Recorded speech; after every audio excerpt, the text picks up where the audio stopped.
Apple is putting cameras in your AirPods, and the AI powering them could make your phone feel obsolete.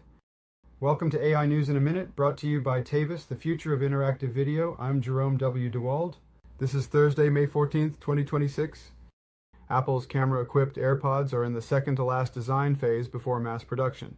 Paired with an upgraded AI Siri, they'll let you ask questions about what you're looking at, read a poster, scan your fridge, or pull product info mid-aisle. Your ears are about to get eyes. Reactor just launched a platform that generates entire interactive worlds in real time, straight from your browser.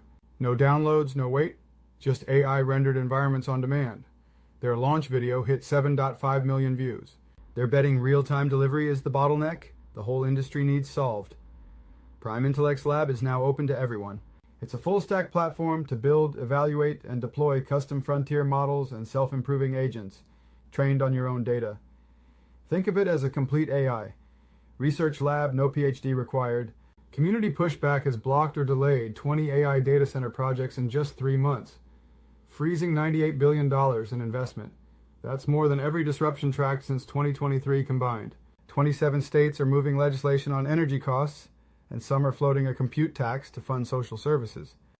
That was your AI News in a Minute with Jerome W. DeWald. Stay ahead in the AI race. Leave your thoughts about camera AirPods killing the smartphone in the comments, give this video a like, and hit subscribe so you don't miss tomorrow's AI News in a Minute.